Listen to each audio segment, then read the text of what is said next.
ni igihe gitoya, harabura igihe gitoya cyane inshuti yanjye unteze amatwi urimo urareba iyi video, ibyahanuwe ibyanditswe muri Bibiliya bigasohora. Harabura igihe gitoya cyane. Uyu ni umwanya ufite igihe kiri ku isi kugira ngo utunganye ubugingo bwawe kubanye n'Imana, ukiranuke kuko harabura igihe gitoya isi ikarangira. Ntawe uzi isaha, ntawe uzi igihe Umwami Yesu azaziraho, ariko njye kukubwira ibintu bikurikira ni ingenzi kuri wowe. Wayi ikaze niba ari ubwa mbere, kora subscribe kugira ngo uzajye ukomeza kugezwaho n'izindi video zitandukanye dusanzwe tubagezaho. Iyo ugiye kubageza ikiganiro nitwa Nigena Marasi, niba ari ubwa mbere kora subscribe kugira ngo uzajye ukomeza kugezwaho n'izindi video. Urakoze cyane.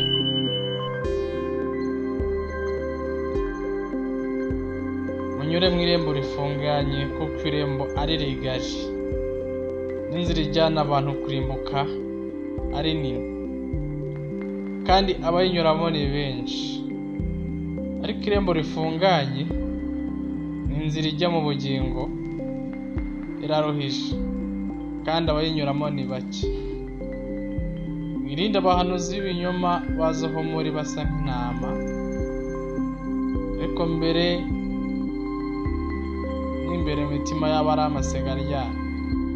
Bazamenyera ku mbuto zabo. Mbese hari abasoroma umuzabibu ku mugeni, cyangwa imbuto z'umutini ku gitoki. Nuko igiti cyiza cyose cyera imbuto nziza, ariko igiti kibi cyera imbuto mbi. Igiti cyiza ntikibasha kwera imbuto mbi, kandi n'igiti kibi ntikibasha kwera imbuto nziza. Igiti cyose gitera imbuto nziza kiracibwa kikajugunywa mu muriro. Ijambo ry'Imana riravuga ngo nuko muzamenyera ku mbuto zabo. Umuntu wese umbwira uti mwami mwami, si uzinjira mu bwami bwo mu ijuru, keretse ukora ibyo Data wo mu ijuru ashaka. Benshi bazambaza kuri uwo munsi bati mwami mwami, ntitwahanuraga mu izina ryawe, twirukanaga abadimoni mu izina ryawe, twakoraga ibitangaza byinshi mu izina ryawe? Nibwo nzaberurira babwire nti sinigeze kubamenya, nimumve imbere mwa nkozi z'ibibi.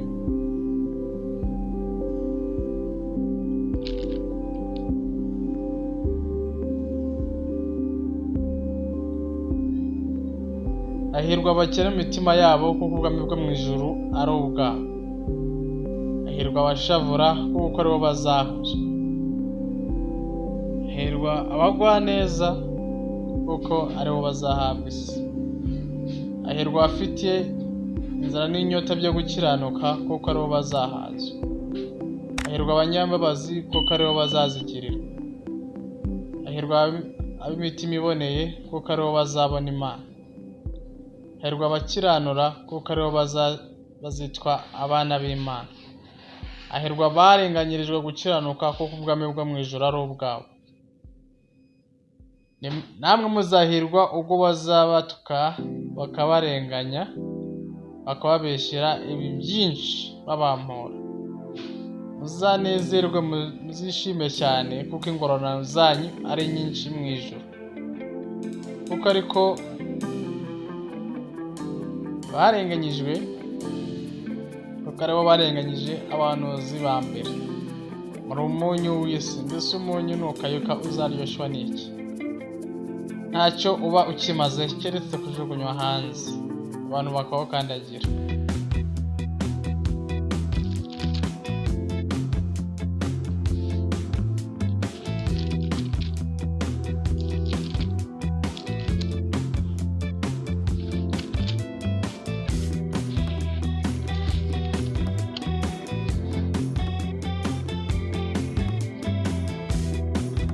ijambo rivuga ngo umunsi w'Uwiteka, dore hazaba umunsi utwika nk'itanura ry'umuriro.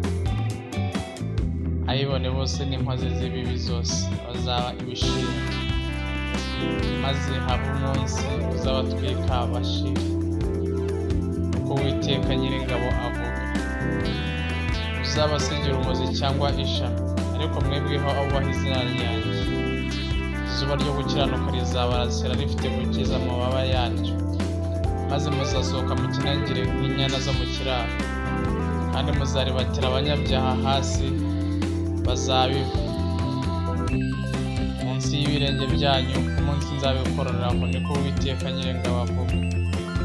Nimwibuke amategeko y'umugaragu wanjye Mose, aho namutegekeye i Horebu yari Abisiraheli bose. Yari amategeko n'amateka. Dore nzaboherereza umuhanuzi Eliya, umunsi w'Uwiteka ukomeye kandi uteye ubwoba utaragira.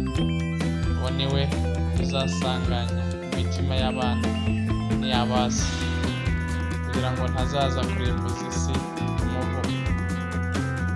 Umunsi w'Uwiteka, dore hazaba umunsi utwika nk'itanura ry'umuriro. Abibone bose n'inkozi z'ibibi zose bazabishima, maze haba umunsi uzabatwika bashire, niko Uwiteka Nyiringabo avuga. Uzabasigira umuzi cyangwa ishami, ariko mwebweho abubaha izina ryanjye. Izuba ryo gukiranuka rizabarasira rifite gukiza amababa yaryo, maze muzasohoka mu kinegire nk'inyana zo mu kiraro, kandi muzaribatira abanyabyaha hasi bazabiva munsi y'ibirenge byanyu, umunsi nzabikoreraho, niko Uwiteka Nyiringabo avuga. Haranira gukizwa umunsi w'Uwiteka utaraza. Umunsi uzaba uteye ubwoba. Jya wibaza ku bikorwa byawe cyangwa se ku mirimo ukora cyangwa se uko witwara ukiri mu mubiri hano ku isi. Wibuke ko ibyo ukora byose, ibyo unyuramo byose, Data twese uri mu ijuru ababyitegereza. Ijambo ry'Imana rivuga ngo Data twese atuba hafi kurusha imyambaro twambara, kandi ngazi ibyo twibwira byose. Kuvuga ngo gerageza ukizwe neza, ushake gukiranuka, kandi wambare gukomera muri wowe, ube maso, kuko utazi isaha n'igihe Yesu Kristo yazira. Iyi ni Gospel Site TV ukomeje gukurikira. Abashimiye yewe mwabanye, nitwa Nigena Manase. Nakagaruka, ciao ciao. Ukomeze kugira ibihe byiza. Muzirikane umunsi w'Uwiteka. Zirikane ko ari ibihe bitoroshye bizaba. Bikwiyumvisha ko uzaba umunezero w'isi, hari igihe kizagera iby'isi bikavaho, hakagerwaho iby'ijuru. Iby'isi byo bizaguma ari iby'isi, n'iby'ijuru bizaguma ari iby'ijuru. Ntukifuze kujya mu buzima cyangwa se guheranwa n'ubuzima, uzakubageza Yesu nk'umwami n'umukiza wawe. Ndagushimiye.